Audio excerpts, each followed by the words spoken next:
All right, let's dive right in. Today, we're going to play detective and investigate a paradox that might just be hiding in your morning mug. We're going to uncover this hidden scientific link between something we all love, our daily coffee, and a problem that drives so many people crazy, hitting a fat loss plateau. So let's just get right to it, the big question. You're doing everything right. You're eating well, you're hitting the gym, but that number on the scale just won't budge. It is so frustrating. And the culprit? Well, it might be hiding in plain sight, right there in your favorite cup. So could this beloved ritual actually be holding you back? Now, what's really fascinating here is that the science points to a very specific number, a kind of tipping point where a habit that seems totally harmless can actually kick off a hidden biological process. And that number is 5 cups. Now, this isn't about coffee being good or bad. It's about a specific amount that can start a chain reaction in your body. Okay, so to really get what's going on, we have to start with our first clue. And this clue has to do with the science we think we know about coffee. How it makes us feel so sharp and awake. It all starts with a little molecule called adenosine. Think of adenosine as your brain's friendly little sleepy messenger. As you go about your day, it just steadily builds up. And its job is super simple. The more of it you have, the more it gently tells your brain, hey, you've been busy. It's probably time to start winding down. It is your body's natural built-in fatigue signal. And this right here is where caffeine performs its little magic trick. You see, on the left, there's adenosine, all ready to connect with its receptors in the brain and make you feel sleepy. But then on the right, you've got caffeine. And if you look closely, it looks a whole lot like adenosine. So when you drink coffee, caffeine basically races adenosine to those receptors and acts like an imposter, blocking the entryway. Adenosine can't get in, its sleepy message never gets delivered, and boom, you feel wide awake. But, and this is a big but, here's the twist in the story. That energy you're borrowing, that amazing feeling of alertness, well, it doesn't come for free. Our bodies are incredibly smart, and when we try to cheat the system, there's always a hidden cost. We start to build up what's known as a biological debt. So here is the absolutely crucial point that most people miss. When we constantly block that sleepy messenger, it's not just about feeling less tired. Oh no, the consequences run much deeper.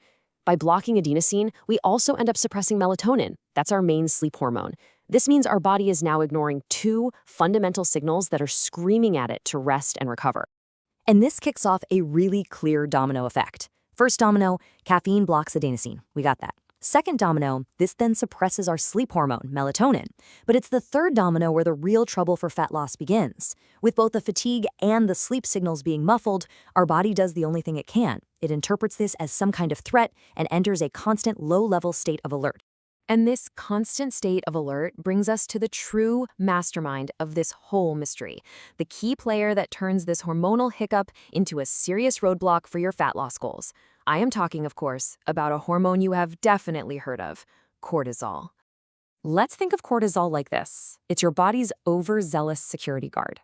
Now, its job is super important. When there's a real danger, it floods your system to get you ready to either fight or run away. It's designed for short bursts of stress. But what happens when that alarm bell is ringing all day, every day? Well, that is exactly what's happening here. That low-level state of alert we were just talking about, it keeps that security guard on duty 24/7. Your cortisol levels stay chronically high. And this sends a constant, nagging signal to your body that it is in a state of persistent danger. And now we get to the final reveal. This is how we close the case on why that coffee habit might be completely sabotaging your progress. We're about to see exactly how this constant danger signal directly messes with your body's ability to burn fat. Just think about it from a really primal evolutionary standpoint for a second. When our ancestors were faced with constant danger, like a long, harsh winter or a predator lurking around, what do you think the body's #1 goal was? It does what it is programmed to do. It shifts into survival mode. Anything that's not absolutely essential for staying alive gets put on the back burner. The single most important priority becomes conserving energy to survive whatever threat it thinks is out there. And this right here is the ultimate consequence.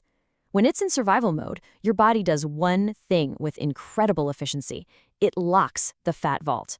Suddenly, burning fat is seen as a total luxury, a dangerous waste of precious, life-saving energy. Your body's prime directive becomes one thing: hold on to every last bit of stored energy it has. So what does a locked fat vault actually mean for you, practically speaking?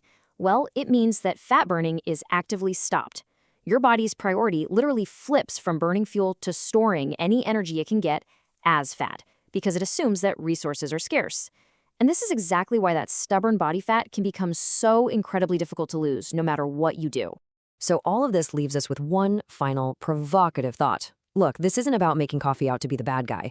It's about understanding the dose and the deep biological story it tells. So for anyone out there who's struggling with a plateau, maybe the real question isn't whether coffee is good or bad. It's what is your specific coffee habit truly costing you? Definitely something to think about.